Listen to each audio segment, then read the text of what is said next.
নমস্কার বন্ধুরা, আমি প্রিয়ব্রত আর তোমরা শুনছো ফেনোমেনাল আর্কাইভ। আর আজকে আমার চ্যানেলের তরফ থেকে তোমাদের জন্য বিশেষ নিবেদন, প্রফেসর শঙ্কুর আদলে গড়ে ওঠা আমার নিজস্ব চরিত্র প্রফেসর ক্যাবলার রোমাঞ্চকর অ্যাডভেঞ্চার সংকেত। গল্পের নাট্যরূপ রচনা লেখক পরমব্রত গাঙ্গুলি। তোমাদের আমি বলেছিলাম যে প্রফেসর শঙ্কু আসছে, কিন্তু আমি প্রফেসর শঙ্কুর রাইটস কেনার চেষ্টা করি, কিন্তু প্রফেসর শঙ্কুর রাইট এতটাই হাই, মানে তার প্রাইসটা এতটাই হাই যে সেটা আমার আয়ত্তের বাইরে ছিল।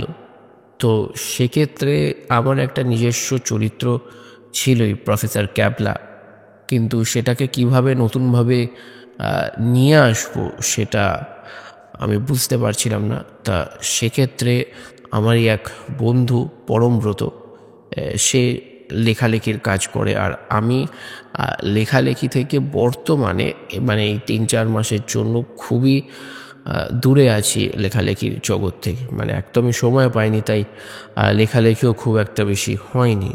তা সেক্ষেত্রে পরমব্রত এই গল্পটাকে নাট্যরূপ দিয়েছে এবং নতুনভাবে সাজিয়েছে, আর আমাকে ফুল সাপোর্ট করেছে এই গল্পটাকে আজকে পরিবেশন করার জন্য। তো পরমব্রতকে একটা বিগ থ্যাংক ইউ। আর তোমরা শুনে দেখো, আশা করছি তোমাদের ভালো লাগবে। আর পুরো গল্পটাই কিন্তু প্রফেসর শঙ্কুর ডায়েরি ফরম্যাটেই লেখা। তোমরা একটু ধরতে পারবে না যে এটা প্রফেসর শঙ্কু নাকি অন্য কেউ। তো সেক্ষেত্রে একবার শুনে দেখো, আশা করছি ভালো লাগবে। তো আর একটু সময় ব্যয় না করে শুরু হচ্ছে আমাদের আজকের বিশেষ নিবেদন, প্রফেসর শঙ্কুর আদলে গড়ে ওঠা প্রফেসর ক্যাবলার রহস্য রোমাঞ্চ অভিযান সংকেত। গল্প পাঠে আমি প্রিয়ব্রত মুখার্জি।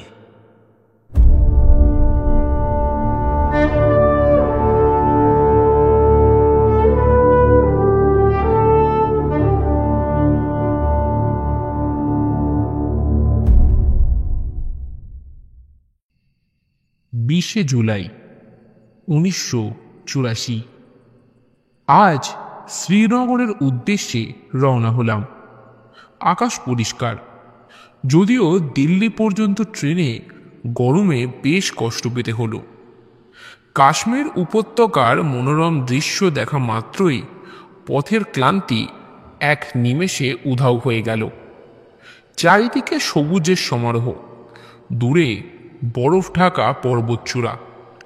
প্রকৃতির এই অপরূপ রূপ যেন বহুদিন চোখে দেখিনি।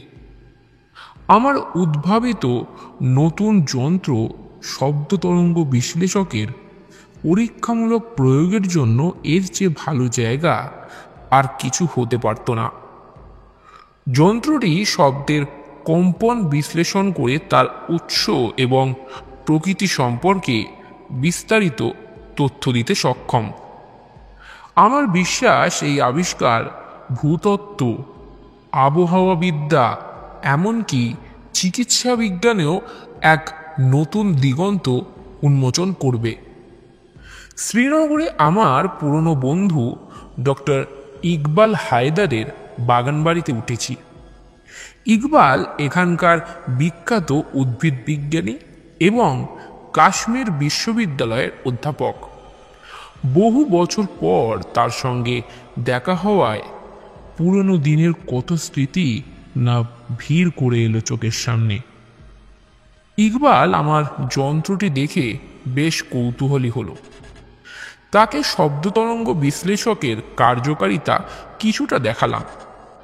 যন্ত্রটি একটি বিশেষ স্থানে উৎপন্ন পাখির ডাক নিখুঁতভাবে চিহ্নিত করতে পারছিল এবং তার পালকের রং আর সম্ভাব্য বয়স সম্পর্কেও কিছু ধারণা দিচ্ছিল। ইকবাল অবাক হয়ে বলল, ক্যাবলা, তোমার মাথা থেকে যে এত অদ্ভুত জিনিস বের হয়, মাঝে মাঝে বিশ্বাস করতেও কষ্ট হয়। আগামী কয়েকদিন আমরা গুলমার্গ এবং পেহেলগামের আশেপাশে ঘুরে যন্ত্রটির বিভিন্ন প্রাকৃতিক পরিবেশে পরীক্ষা চালাবো। আমার সহকারী নবীনও সঙ্গে আছে। নবীন আমার ল্যাবরেটরির সবচেয়ে পরিশ্রমী এবং বুদ্ধিমান ছেলে। এই ধরনের অভিযানে তার উৎসাহ দেখবার মতো থাকে। আজ সন্ধ্যায় ইকবাল তার কয়েকজন সহকর্মীদের সঙ্গে আমার পরিচয় করিয়ে দিল। তাদের মধ্যে ডক্টর মেহতা নামে এক ভূতত্ত্ববিদও ছিলেন। ডক্টর মেহতা এখানকার পার্বত্য অঞ্চলের ভূতাত্ত্বিক গঠন নিয়ে অনেক দিন ধরে গবেষণা করছেন। আমার যন্ত্রটির কথা শুনে তিনিও বেশ আগ্রহ দেখালেন। বিশেষ করে ভূমিকম্পের পূর্বাভাস জানার ক্ষেত্রে এটি কতটা উপযোগী হতে পারে তা নিয়ে তার অনেক প্রশ্ন ছিল। আমি তাকে যন্ত্রটির প্রাথমিক কার্যকারিতা সম্পর্কে জানালাম এবং ভবিষ্যতে আরও উন্নত সংস্করণ তৈরির পরিকল্পনার কথাও বললাম।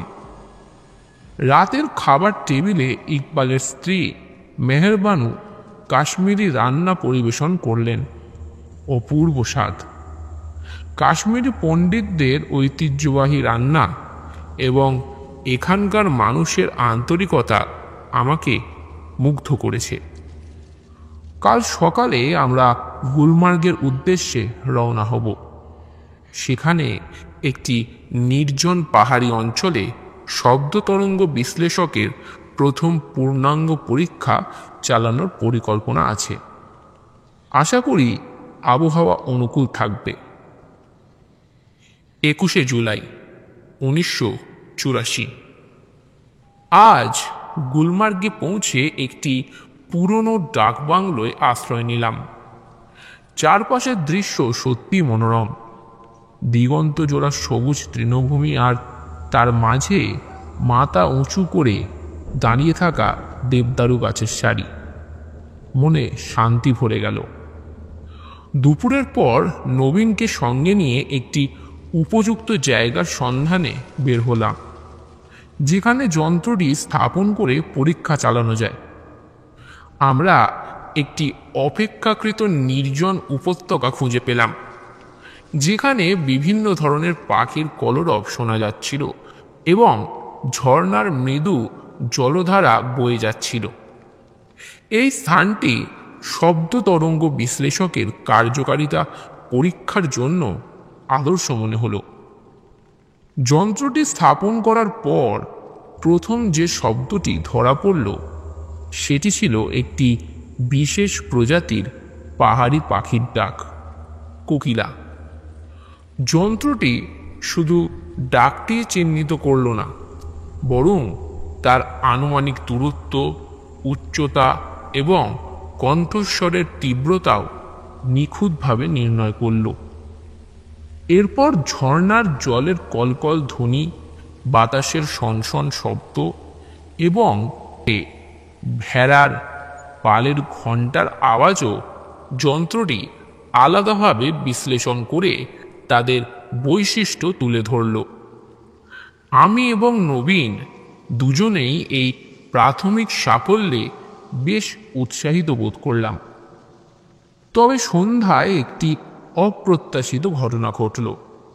যখন আমরা ডাকবাংলোর বারান্দায় বসে চা খাচ্ছিলাম, তখন দূরে পাহাড়ের দিক থেকে একটি অদ্ভুত চাপা গর্জন ভেসে এলো। শব্দটি কয়েক সেকেন্ড স্থায়ী ছিল, কিন্তু তার কম্পন স্পষ্ট অনুভব করা গেল।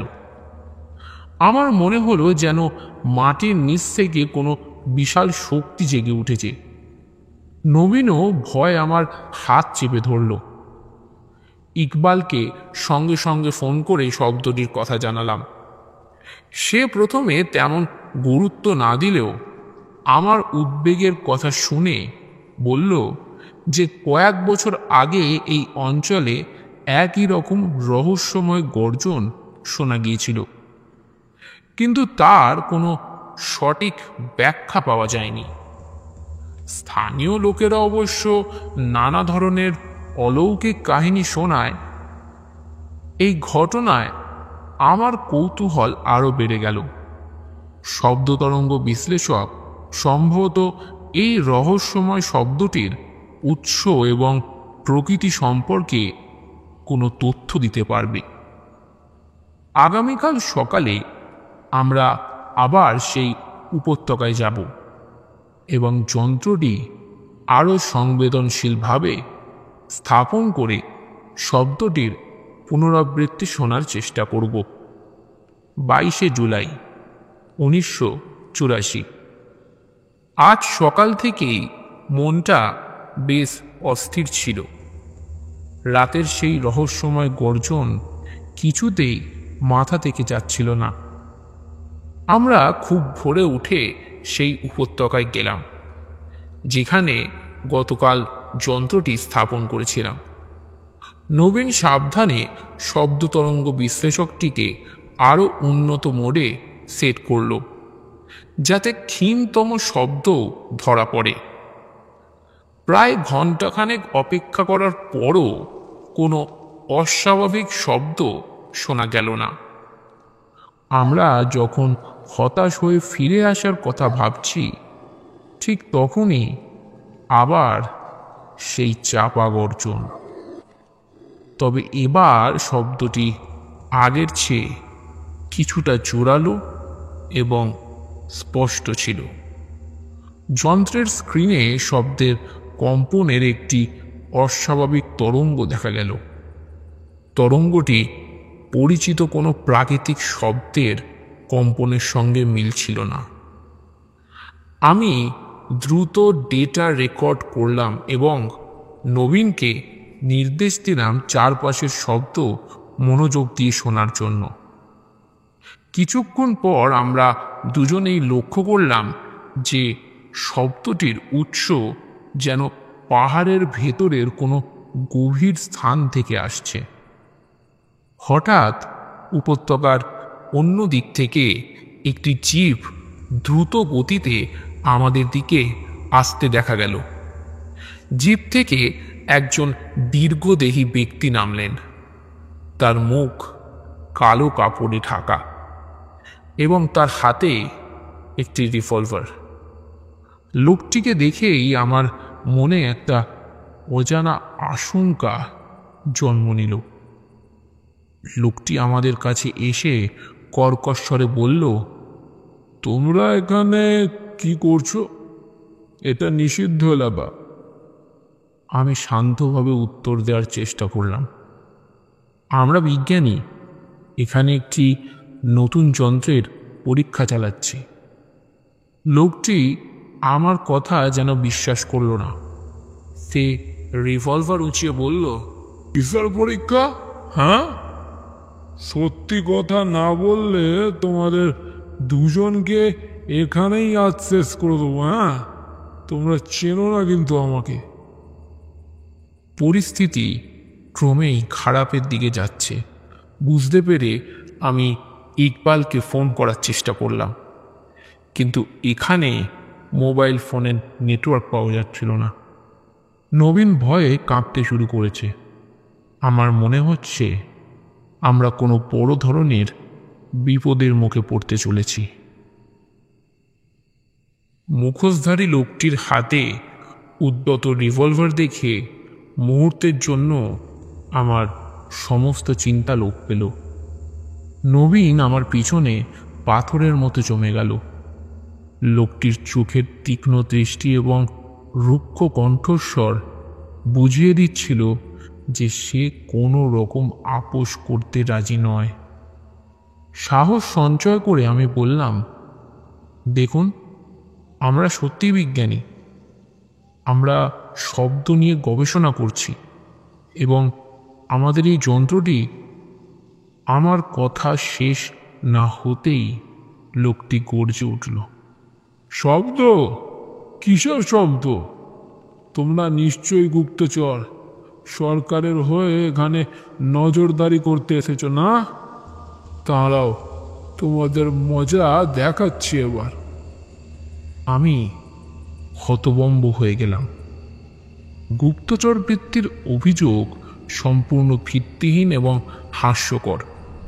আমি তাকে বোঝানোর চেষ্টা করলাম যে আমার আবিষ্কার সম্পূর্ণ বিজ্ঞান ভিত্তিক এবং এর সঙ্গে রাজনীতির কোনো রকম সম্পর্ক নেই।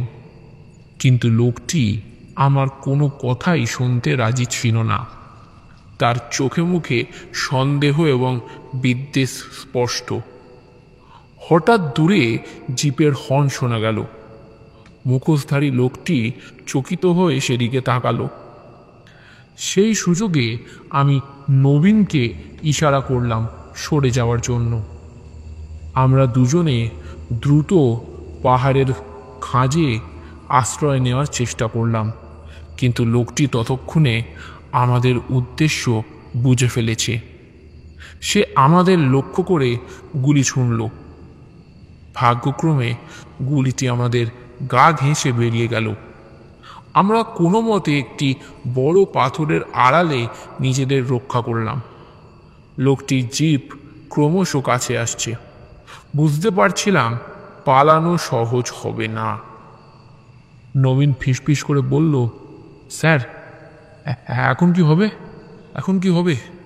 এইখান থেকে যদি পালানো না যায় স্যার, ওই লোকটা কিন্তু আমাদের মেরে দেবে স্যার, মেরে দেবে।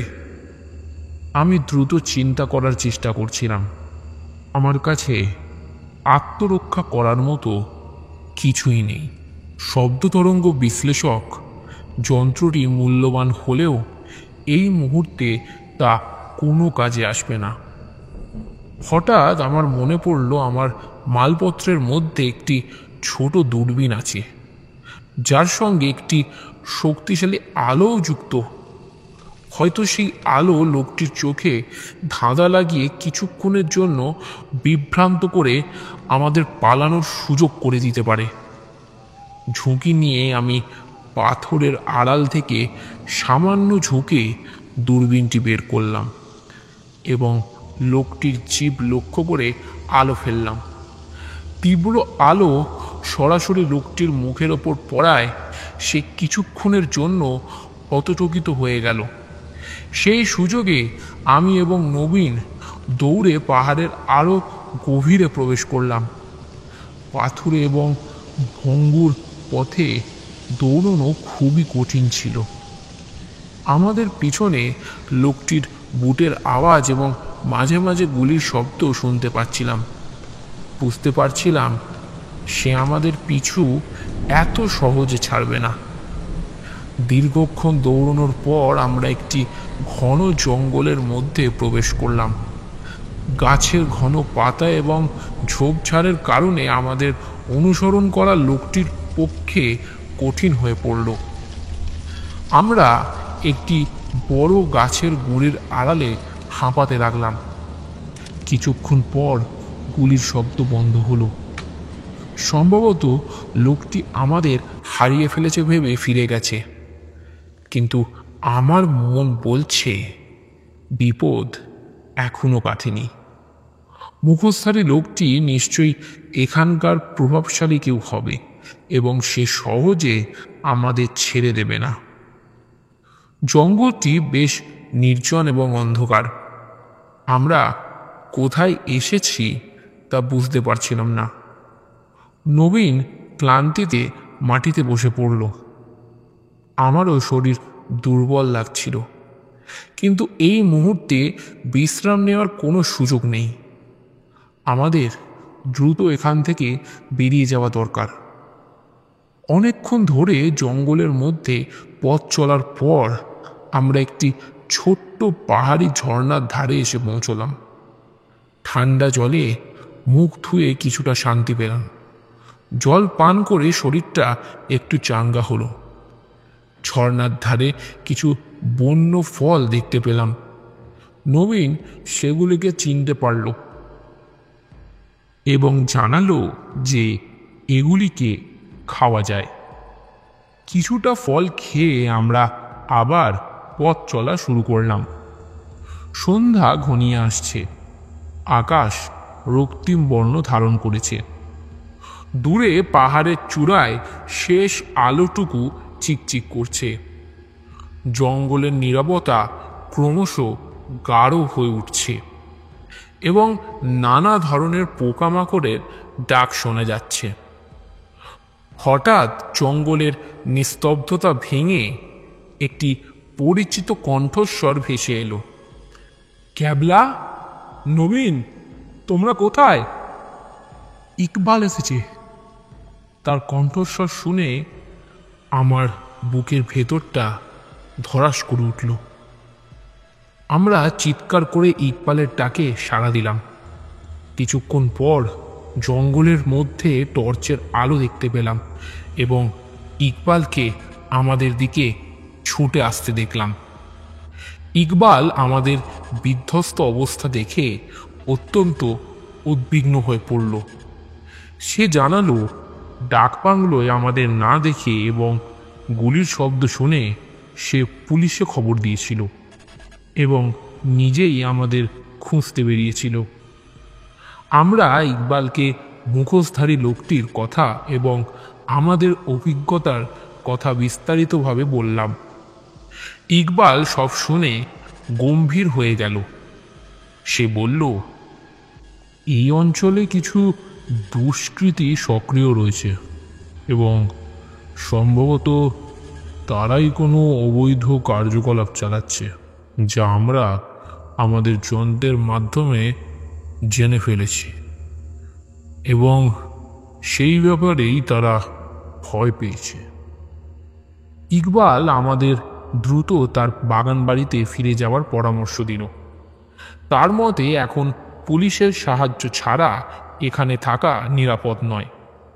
আমরা ইকবালের সঙ্গে তার জিপে করে শ্রীনগরের দিকে রওনা হলাম।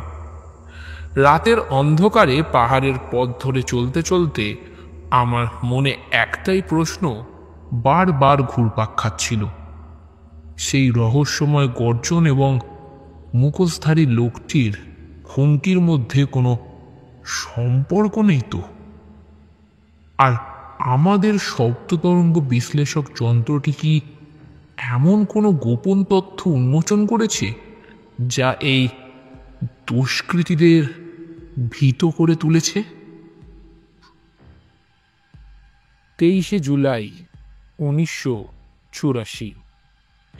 ইকবালের বাগান বাড়িতে ফিরে এসে কিছুটা স্বস্তি পেলাম, যদিও রাতের সেই ভয়ঙ্কর অভিজ্ঞতা এখনো আমার মন থেকে পুরোপুরি যায়নি। নবীনও বেশ আতঙ্কিত, সারাক্ষণ চুপচাপ হয়ে বসে আছে। ইকবাল আমাদের আশ্বস্ত করার চেষ্টা করল এবং জানালো যে পুলিশ ইতিমধ্যেই ঘটনার তদন্ত শুরু করেছে। সকালের খাবার টেবিলে ইকবাল জানালো যে গতকাল রাতের রহস্যময় গর্জন এবং মুখোশধারী লোকটির আচরণের মধ্যে একটা যোগসূত্র থাকতে পারে। তার ধারণা ওই অঞ্চলে কোনো অবৈধ খনন কার্য অথবা অন্য কোনো বেআইনি কাজ চলছে, যা আমরা আমাদের শব্দ তরঙ্গ বিশ্লেষক যন্ত্রের মাধ্যমে হয়তো ধরে ফেলেছি। সেই কারণেই দুষ্কৃতীরা আমাদের ভয় দেখানোর চেষ্টা করেছিল। ইকবালের কথা শুনে আমার মনেও সেই সম্ভাবনা উকি দিল। যন্ত্রটি শুধুমাত্র প্রাকৃতিক শব্দ নয়, কৃত্রিম শব্দ তরঙ্গ শনাক্ত করতে পারে। হয়তো সেই চাপা গর্জন কোনো বিস্ফোরণ অথবা খনন কার্যের আওয়াজ হতে পারে। আমরা সিদ্ধান্ত নিলাম পুলিশের তদন্তের পাশাপাশি আমরা নিজেরাও কিছু তথ্য সংগ্রহের চেষ্টা করব। ইকবাল তার পরিচিত কিছু স্থানীয় লোকের সঙ্গে যোগাযোগ করে ওই অঞ্চলের সাম্প্রতিক অস্বাভাবিক কার্যকলাপ সম্পর্কে খোঁজ খবর নিতে শুরু করল। দুপুরের দিকে ইকবাল একটি গুরুত্বপূর্ণ খবর নিয়ে এলো। তার এক পুরনো বন্ধু, যিনি গুলমার্গের কাছে একটি ছোট গ্রামে থাকেন, জানিয়েছেন যে গত কয়েক মাস ধরে রাতের বেলা পাহাড়ের দিকে কিছু সন্দেহজনক অ্যাক্টিভিটি লক্ষ্য করা যাচ্ছে। ভারী ট্রাকের আনাগোনা এবং মাঝে মাঝে রহস্যময় আলোর ঝলকানিও নাকি দেখা যায় সেখানে। এই খবর শুনে আমার সন্দেহ আরও দৃঢ় হলো। সম্ভবত আমরা সত্যিই কোনো গোপন কার্যকলাপের সন্ধান পেয়েছি, কিন্তু কারা এর সঙ্গে জড়িত এবং তাদের উদ্দেশ্য যে কী তা এখনো অজানা। বিকেলে স্থানীয় থানার একজন ইন্সপেক্টর আমাদের সঙ্গে দেখা করতে এলেন। আমরা তাকে গতকালের ঘটনা বিস্তারিত বিবরণ সহ বললাম এবং আমাদের সন্দেহের কথাও তাকে জানালাম। ইন্সপেক্টর মনোযোগ দিয়ে সব শুনলেন এবং আমাদের তদন্তে সব রকম সাহায্যের আশ্বাস দিলেন। তিনি জানালেন, ওই অঞ্চলে এর আগেও এমন কিছু রহস্যময় ঘটনার রিপোর্ট এসেছে, কিন্তু কোনো সুনির্দিষ্ট প্রমাণ পাওয়া যায়নি। আমাদের দেওয়া তথ্য তাদের তদন্তে নতুন দিশা দেখাতে পারে। পরের দুদিন আমরা ইকবালের বাগান বাড়িতেই রইলাম। পুলিশ তাদের তদন্ত চালিয়ে যাচ্ছিল এবং ইকবাল তার স্থানীয় সূত্রগুলোর মাধ্যমে আরও তথ্য সংগ্রহের চেষ্টা করছিল। নবীন ধীরে ধীরে স্বাভাবিক হওয়ার চেষ্টা করছে, যদিও তার চোখে মুখে এখনো আতঙ্কের ছাপ স্পষ্ট। 27 জুলাই 1984 সকালে ইন্সপেক্টর আমাদের আবার ডেকে পাঠালেন। তিনি জানালেন, আমাদের দেওয়া তথ্যের ভিত্তিতে তারা পাহাড়ের ওই নিষিদ্ধ এলাকায় একটি অভিযান চালিয়েছিলেন এবং সেখানে কিছু বিস্ফোরক ও খনন যন্ত্র উদ্ধার করেছেন। তবে কোনো ব্যক্তিকে গ্রেপ্তার করা যায়নি। দুষ্কৃতীরা সম্ভবত অভিযানের আগেই পালিয়ে গেছে। ইন্সপেক্টর আরও জানালেন যে তারা একটি পরিত্যক্ত খনির সন্ধান পেয়েছেন, যেখানে রাতের বেলা খনন কার্য চলত। তাদের ধারণা, ওই খনিতে নিশ্চয়ই কোনো মূল্যবান পদার্থের বা কোনো খনিজের সন্ধান পাওয়া গেছে এবং একটি অসাধু প্রভাবশালী চক্র অবৈধভাবে তা উত্তোলনের চেষ্টা করছে।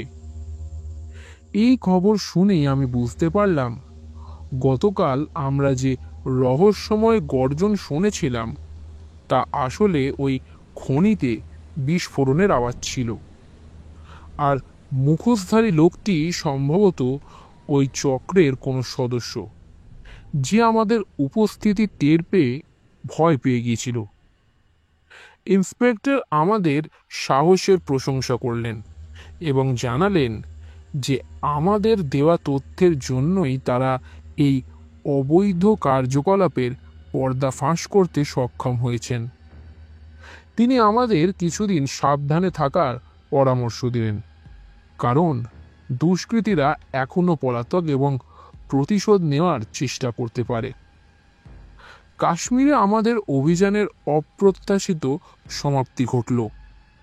শব্দ তরঙ্গ বিশ্লেষক যন্ত্রটি হয়তো তার প্রাথমিক উদ্দেশ্য পূরণ করতে পারেনি, কিন্তু একটি বৃহত্তর রহস্য উন্মোচনে সাহায্য করেছে।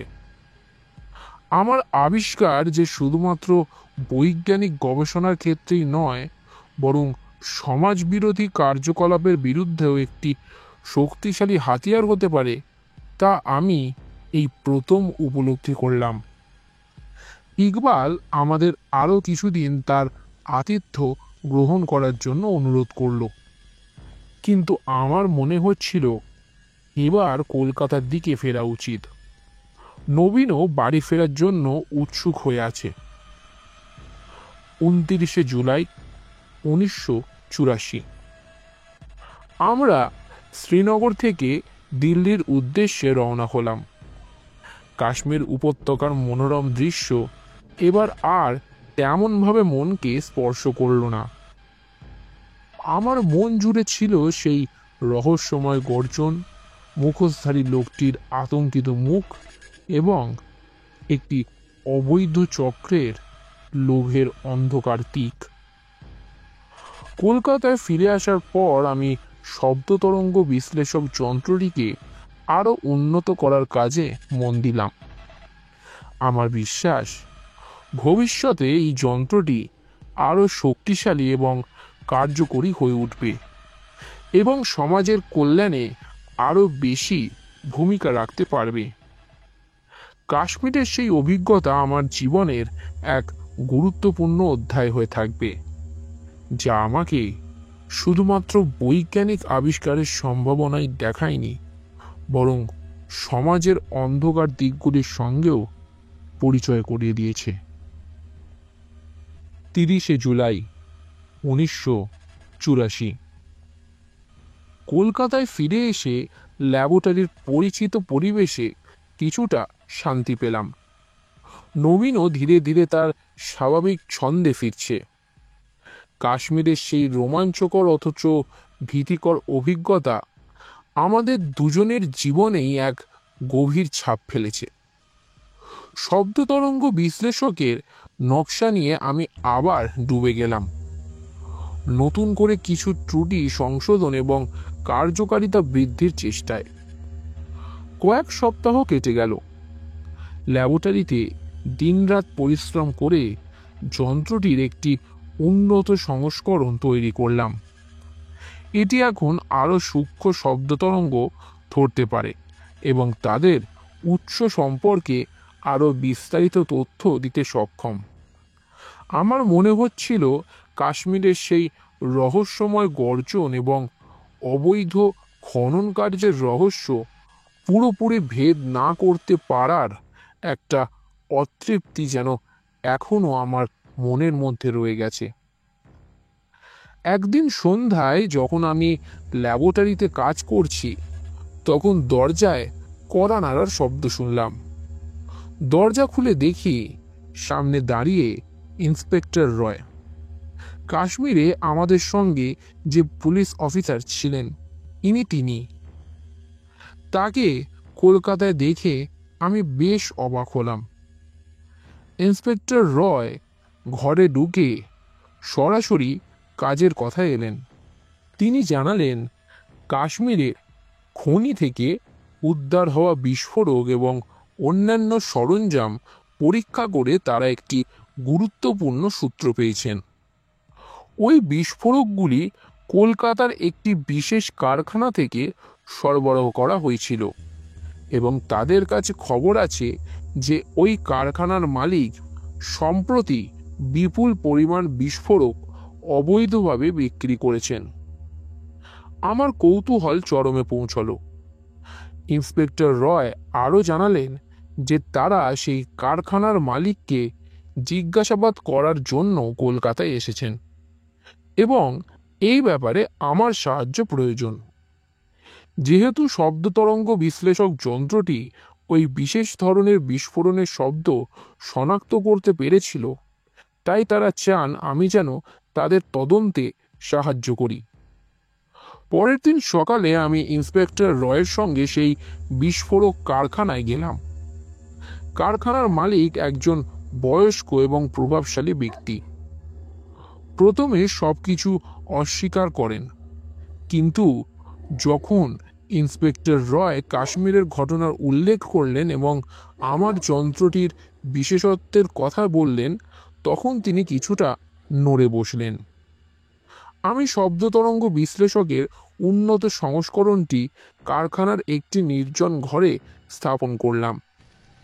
ইন্সপেক্টর রয়ের নির্দেশে কারখানার কর্মীরা বিভিন্ন ধরনের শব্দ করতে শুরু করলো, মেশিনের আওয়াজ, ভারী বস্তুর পতন ইত্যাদি আর কি। যন্ত্রটি নিখুঁতভাবে প্রতিটি শব্দ বিশ্লেষণ করে তাদের উৎস এবং বৈশিষ্ট্য স্ক্রিনে দেখাচ্ছিল।